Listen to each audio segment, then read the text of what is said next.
Вітаю, шановного кандидата. Претендента яшчэ ў кандидаты. Кандидаты роблять вигляд, що не зауважаю, що є у нас зараз, що відбувається в Білорусі. Трэба ж клапаціцца і пра людзей, і пра сябе.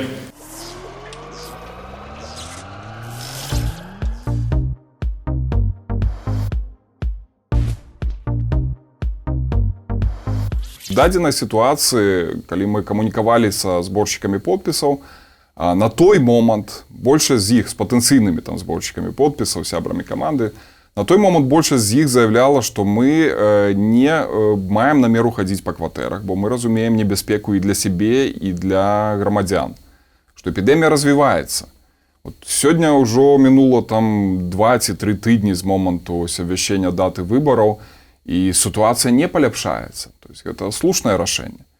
Мы разумеем, што калі будзе прымацца рашэнне пра рэгістрацыю ўжо кандыдатаў, спіс все роўна будзе фармавацца незалежна ад таго, колькі хто зараз збірае людзей на вулічных пікетах, ці ў каго там самая вялікая там колькасць ініцыятыўнай групы. Для нашай улады гэта не аргумент. Ён ніколі не быў аргументам. Спіс будзе зацвярджацца загадзя. Вось в дадзенай сітуацыі адзінае выйсце – это патрабаванне пераносу выбараў на перыяд пасля эпідэміі. Ну, вы ж разумееце, што ніхто это ваше патрабаванне не выканае. Гэта патрабаванне не менш фантастычнае, там, ці не больш фантастычнае, чым жаданне кагосьці там даказаць уладзе, што ось ён сабраў 100 000 подпісаў і мае права на рэгістрацыю. Але любое патрабаванне можа быць выканана, калі за ім стаіць грамадства. Ось паглядзім на сітуацыю бягучых дзён. Ёсць велізарныя рэйтынгі, якія малююцца там, ну, ці хай будуць яны сапраўдныя там на інтэрнэт-сайтах там для кагосьці, але няма візуалізацыі гэтай народнай падтрымкі. Няма там пікетаў, няма да іх чэргаў, тут я кажу пра бабарыку. Можа быць, это будзе недзе ў перспектыве. З іншага боку, ёсць кандыдат пратэста, які ўасобіл, напэўна, ўсіх тых там кандыдатаў, якіх не зарэгістравалі, і гаворыць пра тое, што... Пра што ён гаворыць? Пра тое, што выбары павінны быць адмененыя, перанесены, забайкаціраваны, што ў дадзенай сітуацыі выбары гэта злачынства. Гэта пасланне Ціханаўскага, якое ён агучваў літаральна, калі вось выйшаў пасля тых 15 там, ці больш сутак арышту. І гэта ідэя падтрымліваецца грамадствам. І тое, што людзі стаяць у пікетах, выстрайваюцца ў чэргі, это хутчэй можна разглядаць як пэўны такі флешмоб, дэманстрацыя, што нас, незадаволеных Лукашэнкам, в Беларусі десяткі, сотні, а то і тысячы. І мы выходзім на вуліцы, каб паказаць. Яны там не збіраюцца ў нейкія мітынгі, яны не слухаюць, яны не ходзяць там маршыраваць па... Яны паказваюць сваю масавасць. Ствараюць как бы веру яшчэ і для саміх сабе, што вот нават в маленькіх гарадах нас такіх шмат. Калі людзей, якія патрабуюць пераменаў в Беларусі, аб'яднаць пэўная ідэя, я перакананы, што гэта ідэя можа быць рэалізавана. В тым ліку і перанос выбараў, бо тут мы з Ціханаўскім якраз такі думаем фактычна ў адным накірунку.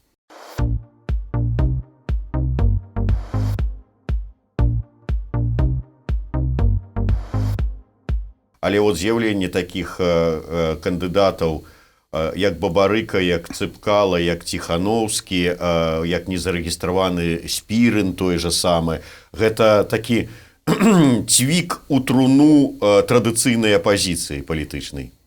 Калі казаць пра рэйтынгі, то хутчэй гэта антырэйтынг Лукашэнкі. Ось ён ёсць гэта велізарная маса людзей, і ён проста так размяркоўваецца на кожны перыяд часу там па розных асобах, розных прозвішчах. Можа, ўжо людзей не памятаюць, каго яны падтрымлівалі там літаральна там паўгады ці год. А я нагадаю, ось, бярэм адрэзак часу ў год, там Мікалай Статкевіч, яго група пратэсту на ўсіх сайтах, там першае месца з велізарным адрывам. Пасля Павал Северынец да моманту зняцця з праймеріс таксама велізарнае чаканне, што вось нарэшце гэты лідар там. З'яўленне Ціханаўскага забылі пра Северынца. Там, з'яўленне Цыпкалы, падчас таго, як Ціханаўскі сядзіць в турме, скачок рэйтынга Цыпкалы. Літаральна праз пару дзён Бабарыка. Хто будзе паслязаўтра, невядома. Гэта рэйтынг не канкрэтных асобаў, і тым больш гэта не рэйтынг канкрэтных праграмаў, бо людзі зараз думаюць толькі пра адно, як скінуць Лукашэнку. У гэтым, канешне, ёсць моц сённяшняй сітуацыі, но ў гэтым ёсць і пэўная небяспека. Это небяспека, якая з'яўляецца заўсёды падчас такіх перахадных перыядаў, калі Люди готовы голосовать за кого заўгодна, ці падтрымаць кого заўгодна, абы звергнуць тую ўладу, якая ўжо надакучыла. Но трэба думаць пра заўтрашні дзень. Магчыма, зараз для такой традыцыйнай, як вы кажаце, апазіцыі не самыя лепшыя часы, бо з ёй звязана таксама там пэўны там назапашванне, расчараванне, што 25 гадоў гэтыя людзі не змаглі, а вот тут з'явілась наша Сонейка, надзея, ось ён зможа. Ну, паглядзім, што будзе праз 2-3 месяцы. Зможа ці не зможа. Які будзе астаткавы рэйтынг, бо мала з'явіцца, трэба нешта зрабіць. І за 25 гадоў гэтую апазіцыю, якая ёсць зараз, там нішчылі, пляжылі, мы праходзілі праз тыя ж самыя затрыманні, суткі, арышты, праз то, што нашых людзей звальнялі з працы і гэтак далей. Но асноўнае, што мы назапасілі, гэта праграмы, канкрэтныя праграмы і стратэгіі развіцця Беларусі. Гэта застанецца з намі. І калі прыйдзе час пераменаў, будзе запатрабаванне да гэтых праграмаў і да канкрэтных дзеянняў, не толькі да спадзеваў, што нехта тут зараз зробіць цуд. Можа быць, я перакананы, цуд это здарыцца рана ці позна, но далей трэба будзе выцягваць Беларусь той яміны, у якую яе загнал Александр Лукашенко. Ну, у вас, вот уже калі заговорили про это, ёсць праграма, як выцягваць Беларусь той яміны? Так, канешне, і рух за свабоду якраз можа адзін з першых, хто перайшоў ад лозунгаў да канкрэтных праграмаў. Гэта яшчэ перыяд пасля прэзідэнцкіх выбараў 10-го году, калі мы паглядзелі, што ось падыход, давайте звергнем там дыктатара і будзе нам добра, ён не спрацаваў.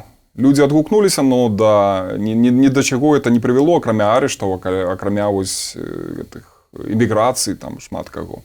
У 10-11 годзе мы пачалі распрацоўваць народную праграму, гэта зборнік там канкрэтных прапановаў па рэформах, і праца над ім вядзецца все гэтыя годы. Зараз мы пашыраем свае пляцоўкі супрацы з іншымі палітычнымі сіламі. Вот літаральна будзе там цягам бліжэйшага месяца прэзентавана антыкрызісная праграма, над якой працавала там больш за паўдзесяткі партый, і гэта ўжо супольны прадукт. Это все ёсць. Як бы там ни казала, што это не праца у палічку, это не праца на там далёкую перспектыву. Это то, што можна пасля браць адразу і выконваць.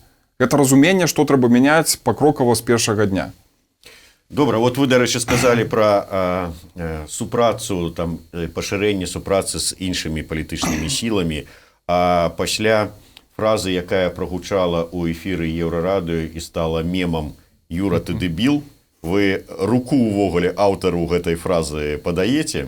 Алексей, на каго працуеш, адкажы, калі ласка? Юра, на каго працуеш? Юра, ты дэбіл? Адкажы, калі ласка. Ну, з таго часу я яго ні разу не бачыў. Тут, я не ведаю, можа, недзе на самаізаляцыі там, ці там... Напэўна, это быў такі апошняя восень там. Патрыарх. Алексея, таму што назапашваць патэнцыял і пасля прадэманстраваць, што падтрымка блізка да нуля, как бы, і это не інтэрнэт-падтрымка, это не нейкія там рэйтынгі, якія можна накруціць. Вот зараз там недавно были скандалы с одним из прэтэндэнтаў, там на пляцоўках аднаго з выданняў, там кажуць, абвінавацілі. Гэта рэальна падтрымка ад рэальных актывістаў в рэгіёнах. І вось на гэта трэба базавацца. Інтэрнэт-галасаванне это, конечно, добра, но это клікнуў і праз 3 хвіліны забыўся, за каго ты клікнуў. Калі ты перадолеў, калі актывіст перадолеў страх, прыйшоў на рэгіянальны сход, дзе сядзяць тыя ж самыя ідэолагі, фіксуюць усіх, хто прыйшоў, і я перакананы, там шмат для каго это там была прычына, каб пабаяцца, але галасуюць у падтрымку. Да, Павел Северынец з велізарным адрывам першае месца. Но другое месца таксама з велізарным адрывам ад іншых прэтэндэнтаў было ў мяне. І калі б гэта тэндэнцыя захавалася, калі б мы здолелі аб'ехаць все рэгіёны і каранавірус не перашкодзіў, я думаю, што расклад быў бы зусім іншы. Ну, вы так палітычна шпільку ўставілі аўтару гэтай фразы, але я казаў пра чалавечыя адносіны. Якія пачуцці ў вас былі? Да я цябе больш бачыць ніколі не хачу, да я б табе зараз у пысу даў бы. Не, я абсалютна спакойны, я падзяляю асабістае і палітычнае, і з Алексеем я знаёмы там десяткі, 2 гадоў, напэўна, з часоў там маладога фронту. Але тут хутчэй пытанне пра палітычную адказнасць. Так, это была эмацыйная размова у студыі, можа быць, і я ў нечым таксама не праў, калі там рабіў пэўнае выказванне, але для мяне было вельмі дзіўна назіраць за рэакцыя чалавека, які проста радаваўся таму, што супольная справа, на якую была зроблена велізарная стаўка, якая там, ну, магла бы рэальна выцягнуць сённяшнюю сітуацыю там, в Беларусі, яна проста апынулася ў крызісу, і частка гэтага крызісу таксама яго персанальная адказнасць, бо прымаць рашэнне пра зняццё кандыдата, ну, это было беспадстаўнае рашэнне, яны маглі бы ўдзельнічаць і далей. Таму как бы тут ацэнка хутчэй па палітычных, і ну, это ізноў, каб рабіць выснову на перспектыву, з кім можна будаваць адносіны кааліцыі, з кім не. Ну, ізноў-такі, на шчасце, партыя БНФ гэта не адзін чалавек, это моцны калектыў з добрай даўняй традыцыяй, таму я думаю, што якраз такі з партыяй там паразумення мы знойдзем. На гэтых выбарах, ну, па вашаму меркаванню, хто агент Масквы? Традыцыйная такая раскладка пасеанса так, перад кожнымі выбарамі.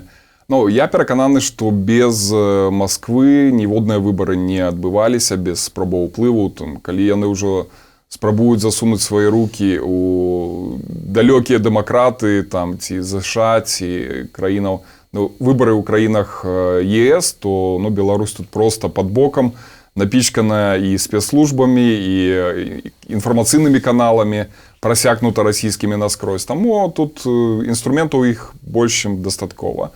А хто з гэтых прэтэндэнтаў, якія засталіся зараз у гульні, будзе выконваць такую адведзеную ролю? Ну, паглядзім. Не хацелася бы называць нейкія прозвішчы, бо... Чаму не? Ваше меркаванне. Таму што... Чаго вы баіцеся? А навошта рабіць нейкія ацэнкі, там, тыкнуўшы пальцам у неба? Я не прыхільнік такога падыходу, я хацеў бы... У мяне няма доказаў, але я лічу.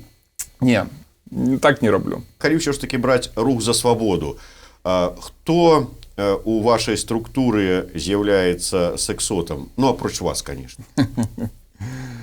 Это трэба заходзіць тады на паседжанне кіруючага органа і рабіць пераклічку, каб там это напэўна, па пагонах. Ну, жарты. Все так жарты. Губарэвіч, я товарищ майор. Жарты, якія на самом деле рэч не жарты, бо без уплыву спецслужбаў тут, напэўна, нішто не абыходзіцца, і працуюць хутчэй за ўсё кропкава праз пэўных асобаў. Адсочваць гэта таксама дастаткова проста, калі чалавек пачынае цікавіцца тымі рэчамі, якія ну, па роду там, яго заняткаў там, ці заданняў у арганізацыі, яны не адносяцца да яго кампетэнцыі ці там, справы. І такія людзі рэгулярна праяўляюцца, мы стараемся з такімі людзьмі развітацца. Бо рух, з аднаго боку, ён дэмакратычная, адкрытая структура. У нас все рашэнні прымаюцца галосна на паседжаннях рады. Калі мы фармуем сваю стратэгію адносна выбараў, мы ізноў-такі збіраемся, абмяркоўваем, выслухоўваем розныя меркаванні і вырашаем, што так, на гэты перыяд мы працуем так. Гэта ў нас патэнцыйныя саюзнікі, гэта ў нас патэнцыйныя супернікі. Яно адкрыта, как бы, тут няма нейкай таямніцы ні ад спецслужбаў, ні ад грамадства. В гэтым адрозненне ад дэмакратычнай структуры, ад нейкай там мілітарнай там ці спецслужбоўскай. Колькі у месяц вы прыносіце ў сямейны бюджэт? Вот ёсць нейкі заробак там ці...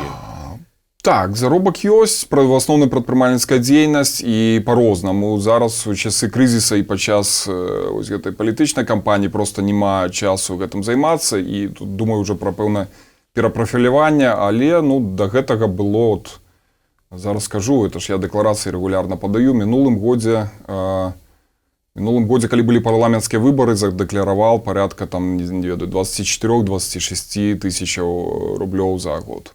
Недрэнна такі заробак, а у чым прадпрымальніцкая дзейнасць? Што прадай, што купі-прадай? Это сфера паслугаў, это не купі-прадай, гэта пераклады, праца з тэкстамі. Тут маю замовы ад людзей, якімі ўжо даўно камунікую.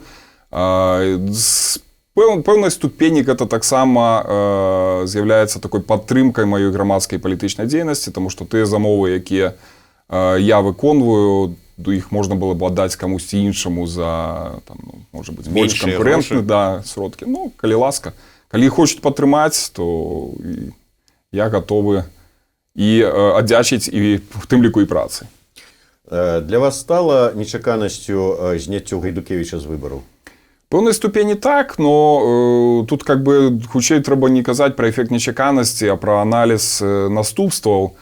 З одного боку, магчыма, яму не знайшлося месца, ось, і будуць іншыя задзейнічаныя спойлеры, больш прагназуемыя, больш падкантрольныя. А з іншага... Напрыклад. Паглядзім па выніках рэгістрацыі. Ось, калі зарэгіструюць, тады можна будзе даваць ацэнкі. А калі не, ну, значыцца, ізноў людзі пойдуць в абойму запасных. А з іншага боку, можна ацэньваць, што улады скіраваныя на пэўны жорсткі варыянт развіцця падзеяў, на падаўленне ось тых пратэстаў, якія зараз ёсць.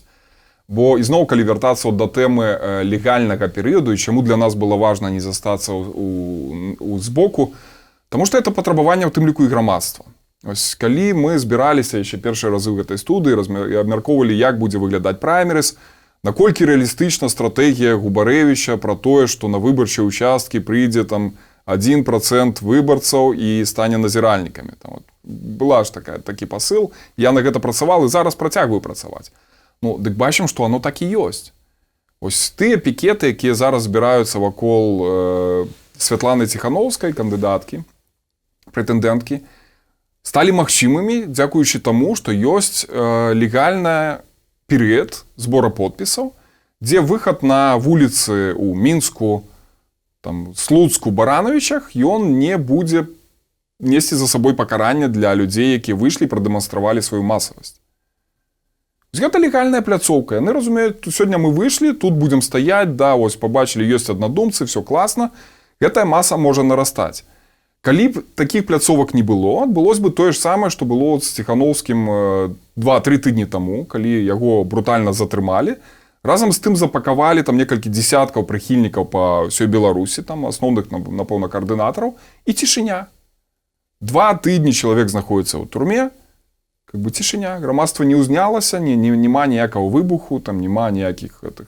Нават дзе выходзілі, там так былі спробы, тых дапаковвалі. То есть улада прадэманстравала, што яна на дадзеным этапе мае ўсе інструменты, каб это задушыць у самым пачатку. Але ёсць легальная пляцоўка, ёсць месяц працы, і ўжо вынік пасля гэтага месяца можа быць для ўлады зусім іншы.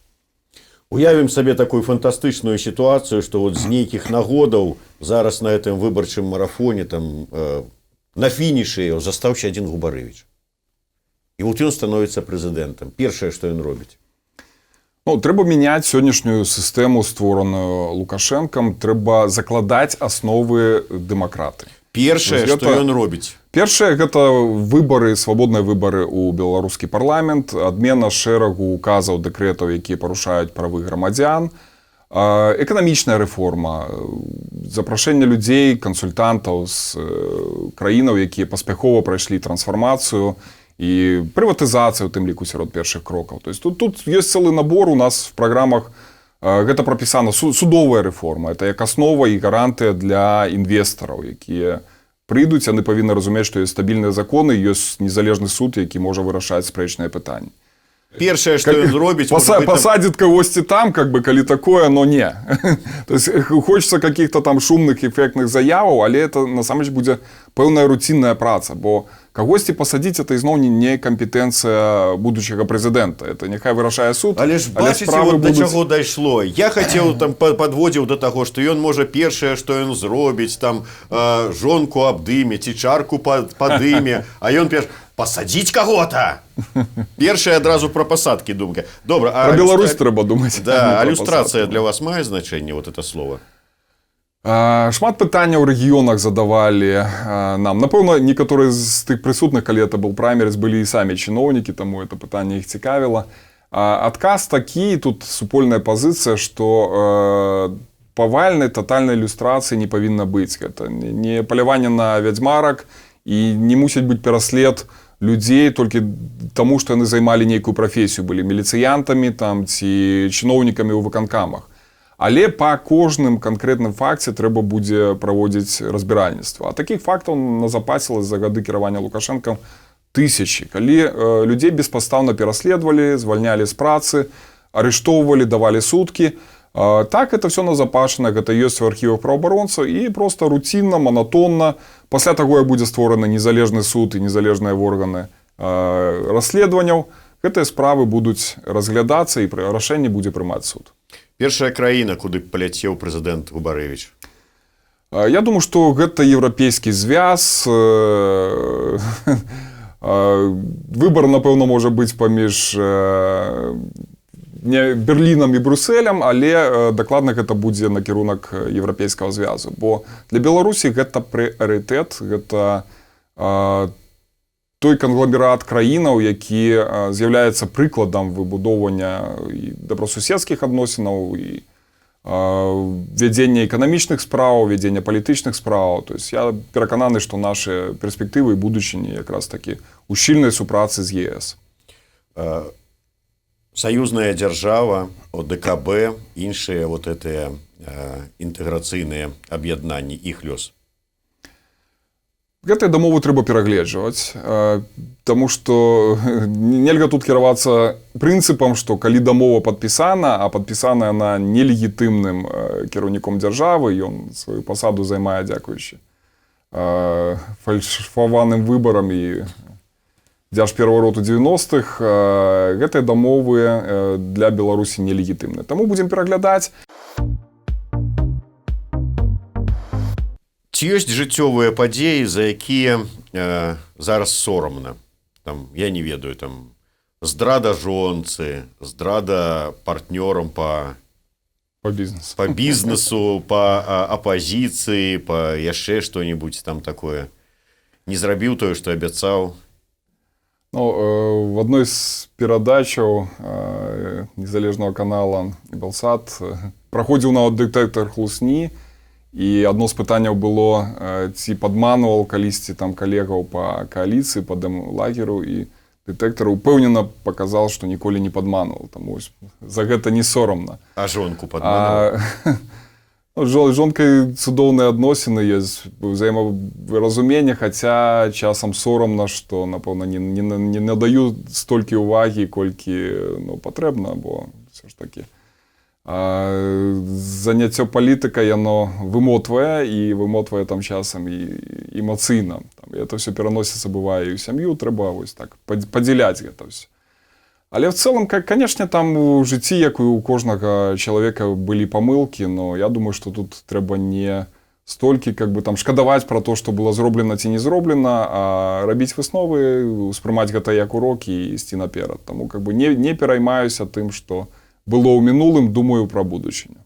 Было сказана, што перш за ўсё трэба там эканоміку ратаваць, там выводзіць Беларусь на новы ўзровень развіцця. Пакуль гэта робіцца ўсё пры прэзідэнце Губарэвіча, пытанні мовы, адраджэння культуры, сцяга, яно пачакае, каб грамадства не узрушваць? Чаму? Гэта могуць быць адначасовыя працэсы, прычым я думаю, што грамадства будзе ўзрушана, но будзе ўзрушана ў пазітыўным сэнсе. Бо беларускае грамадства гатовае да таго, каб сфера ўжытку беларускай мовы пашыралася. У нас, вы бачыце, які ажыятаж, і па сённяшні дзень вакол курсаў беларускай мовы. Людзі як наноў для сябе гэта адчынілі, гэта для іх такая аддушына.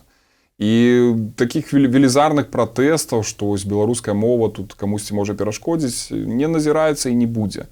Канешне, это ўсё павінна рабіцца паступова, но прыходзіць для людзей разуменне, што калі мы жывем у нейкай самастойнай дзяржаве, то павінна быць і нацыянальная адметнасць, чым мы адрозніваемся ад нашых суседзяў, бо імідж суседзяў вельмі часта дастаткова негатыўны, і калі недзе за мяжой цябе пачынаюць там блытаць за таго, што ты карыстаешься рускай мовай, шмат хто гаворыць: не, прабачце, мы тут беларусы, мы не маем дачынення. Што можа прымусіць эміграваць? Пра гэта не задумаўся. Напэўна, фізічная немагчымасць існавання ў Беларусі і пытанне бяспекі, там, сям'і. Можа быць такія рэчы, но Колькі трэба заплаціць Губарэвічу, каб ён зараз пайшоў працаваць у каманду іншага прэтэндэнта?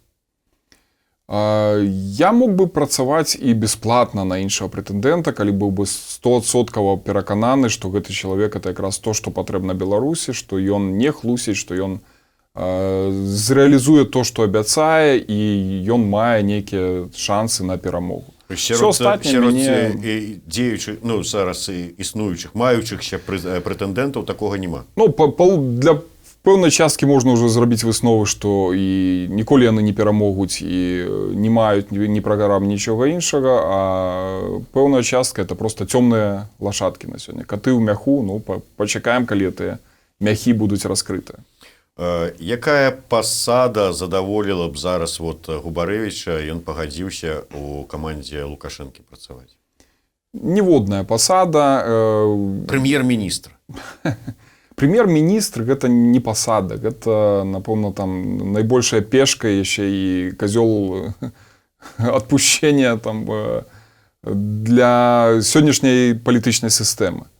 То есть гэта, ну, навошта быць нейкім там маўклівым выканаўцам, ад якога патрабуюць толькі вось глядзець у вочы і не мець магчымасці рэалізаваць нічога, што сам задумаў, што хацеў бы зрабіць. Таму ў сённяшняй камандзе ніякая. У беларускай, пры захаванні сённяшняй сістэмы ў Беларусі хіба што толькі выбарныя пасады. Для мяне прымальныя. Выбарныя пасады, знаходжанне на якіх залежыць ад меркаванняў людзей, выбарцаў. Ну, 20-й год для вас уже, можна сказаць, ну, як такім палітычным сэнсе, ну, ніякіх перспектыў не нясе, у тым сэнсе, што выбары не выйграеце, прэзідэнцтва вам не свеціць, на які год разлікі? Ну, паглядзім, гэты год дастаткова непрадказальны. Тут сітуацыя можа дынамічна мяняцца, і як уже я прыводзіў прыклад з тымі рэйтынгамі, калі яны то знікаюць, то з'яўляюцца, то новыя асобы, то пра старых забываюцца літаральна праз месяц. Я спадзяюсь, што это будзе год пераменаў. Калі гэта будзе год пераменаў, то другое паўгоддзе будзе чым заняцца, перакананы, это будзе яшчэ больш в разы напружаная праца, чым зараз. Дзеля гэтага все робім магчымае. Ну, калі не, то таксама это будзе год пэўнага ўзрушання для грамадства. Напэўна, то, што назіраем зараз, это вельмі так даваць ацэнкі і рабіць прагнозы яшчэ неўдзячная справа на дадзены момант. Но мне падаецца, што грамадства пачынае абуджацца ў параўнанні з зацішам палітычным. Папярэднюю пяцігодку можна параўнаць хіба што з 17-м годам, пратэстамі супраць туніяцкага дэкрэта, калі зноў-такі нават у малых гарадах людзі не баяліся і выходзілі. Тады нават у больш складаных умовах пераследу і рэпрэсіі. Зараз это легальныя пляцоўкі, паглядзім, што будзе праз месяц. Дзякуй вялікі. Ну і на развітанне папрошу оставить ваш аўтограф.